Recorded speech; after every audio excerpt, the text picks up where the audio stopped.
जंगल में शांति है, रात का समय है, चांदनी रात नदी पर चमक रही है। पेड़ पौधों के बीच एक छोटा सा मिट्टी का घर बना हुआ है, जिसमें रानो चिड़िया अपने 3 नन्हे नन्हे बच्चों के साथ रहती है। लेकिन इस जंगल में एक खतरनाक मगरमच्छ भी रहता है, जो अक्सर चिड़ियों का शिकार करता है। रानो चिड़िया अपने बच्चों को प्यार कर रही होती है। वह बहुत प्यार से अपने बच्चों से कहती है, मेरे बच्चों, आज रात बहुत ठंड है, जल्दी से मेरे पंखों के नीचे आ जाओ ताकि तुम गर्म हो सको। मम्मा, क्या हम हमेशा इस मिट्टी के घर में रहेंगे? हाँ बेटा, जब तक ये जंगल हमें पनाह देगा तब तक। लेकिन मेरे बच्चों, हमें बहुत सतर्क रहना होगा, क्योंकि वह मगरमच्छ बहुत ज्यादा खतरनाक है। झाड़ियों के पीछे से मगरमच्छ की लाल लाल आंखें चमक रही थी। वह भूखा था और किसी न किसी नए शिकार की तलाश में था। तभी अचानक मगरमच्छ नदी से बाहर आता है और पेड़ों की ओर बढ़ता है। वह रानो चिड़िया के मिट्टी के घर की ओर देखता है। उसकी आंखों में भूख और चमक उठती है। आहा, आज बहुत दिनों बाद स्वादिष्ट भोजन मिलेगा। मेरी भूख तो अब असहनीय हो चुकी है। और देखो, वो रही नन्ही नन्ही चिड़िए। कितने दिनों से मैं इनका इंतजार कर रहा था। आज मेरी दावत पूरे होने वाली है। वह अपनी मोटी जीभ से अपने होठों को चाटते हुए धीरे धीरे मिट्टी के घर की ओर बढ़ता है। वह मगरमच्छ बहुत खुश था और अपने मन ही मन में बड़बड़ा रहा था, छोटे छोटे नरम नरम मासूम बच्चे, जैसे ताजा मीठा फल। एक बार मैं इन्हें पकड़ लूं, तो फिर कोई भी मुझे नहीं रोक पाएगा। इस बार कोई चालाकी नहीं, कोई भागने का मौका नहीं दूंगा। रानो चिड़िया, अब तुम बस मुझे रोक नहीं सकती। वही रानो चिड़िया को भी खतरे का आभास हो जाता है। वे अपने बच्चों को अपने पंखों के नीचे छिपा लेती है, मगर मगरमच्छ बहुत ही चालाकी से घर के पास आ जाता है और अपने विशाल जबड़े से उस मिट्टी के घर को तोड़ देता है। रानो चिड़िया के तीनों बच्चे मगरमच्छ के पेट में समा जाते हैं। अरे नहीं, मेरे बच्चे, मेरे मासूम बच्चे। वहीं वह दुष्ट मगरमच्छ अपनी भूख मिटाकर मुस्कुरा रहा होता है और नदी में वापस चला जाता है। रानो चिड़िया टूट चुकी थी, उसका घर भी बर्बाद हो गया था। रानो चिड़िया बिल्कुल अकेली रह गई थी। रानो चिड़िया नदी किनारे बैठकर जोर जोर से रो रही होती है। तभी एक बूढ़ा कछुआ उसके सामने आता है। कछुए का नाम कालू कछुआ था। रानो, मैं जानता हूँ कि तुम्हारे बच्चों को क्या हुआ। मगरमच्छ निर्दयी है, लेकिन शायद अभी भी तुम्हारे बच्चों को बचाने का एक तरीका है। क्या क्या सच में कालू दादा? मैं कुछ भी करने के लिए तैयार हूँ। ये आसान नहीं होगा। मगरमच्छ ने तुम्हारे बच्चों को निगल लिया है, लेकिन अगर हमें इच्छाधारी नागिन की मदद मिल जाए तो शायद। इच्छाधारी नागिन? क्या क्या वो मेरी मदद करेंगी?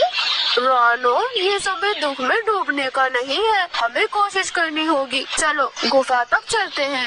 और फिर कछुआ और रानो चिड़िया गहरे जंगल में स्थित एक इच्छाधारी नागिन की गुफा की ओर पहुँचते हैं। वहाँ नागिन ध्यान में बैठी हुई थी। हे देवी, कृपया हमारी मदद करें। मगरमच्छ ने रानो चिड़िया के मासूम बच्चों को निगल लिया है। आप अपनी शक्तियों से उन्हें बचा सकती हैं। और फिर वह इच्छाधारी नागिन अपनी चमकती हुई आंखों से रानो चिड़िया की ओर देखती है।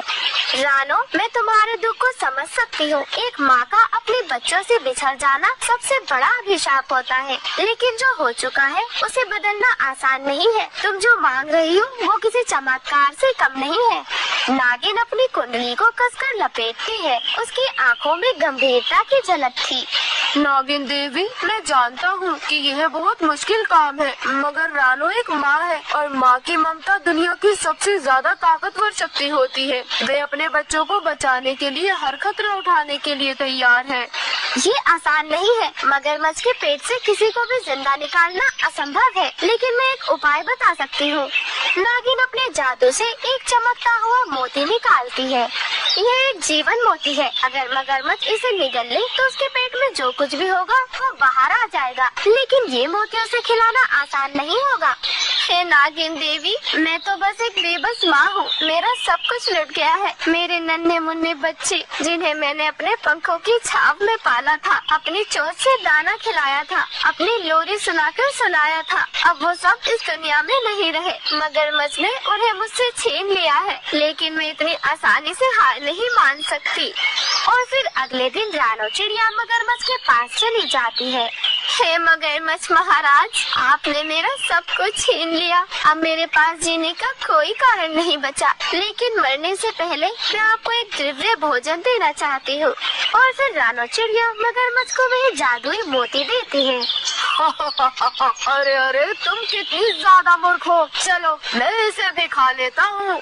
और जैसे ही वो मगरमच्छ उस मोती को निगलता है, एक अजीब सी रोशनी उसके पेट पर फैलती है। अचानक वह दर्द से तड़पने लगता है और उसके पेट से रानो चिड़िया के तीनों बच्चे बाहर आ जाते हैं। मगरमच्छ कमजोर होकर जमीन पर गिर जाता है। रानो चिड़िया अपने बच्चों को देखते हुए खुशी खुशी अपने बच्चे को गले लगा लेती है। मेरे बच्चे, ओह मैं कितनी ज्यादा खुश हूँ। मगरमच्छ को उसकी क्रूरता की सजा मिल जाती है और वह नदी में जाकर छिप जाता है। इच्छाधारी नागिन और कालू कछुआ मुस्कुराते हैं। वही रानो चिड़िया फिर से अपना घर बनाती है, लेकिन इस बार वह एक मजबूत घर बनाती है। वह जानती थी कि सच्ची ताकत प्यार, साहस और दोस्ती में होती है। मेरे बच्चों, अब हम डरेंगे नहीं, क्योंकि हमने सीख लिया है कि सच्ची ताकत क्या होती है। पेड़ों पर चिड़ियों की चहचहाहट गूंज उठती है और जंगल में फिर से शांति आ जाती है। इस कहानी से हमें ये सीख मिलती है कि एक माँ की ममता में सबसे बड़ी ताकत होती है। एक माँ अपने बच्चों के लिए किसी भी हद तक जा सकती है, चाहे कितनी भी मुश्किल क्यों न आ जाए। रानो चिड़िया ने अपने बच्चों को बचाने की हर संभव कोशिश की।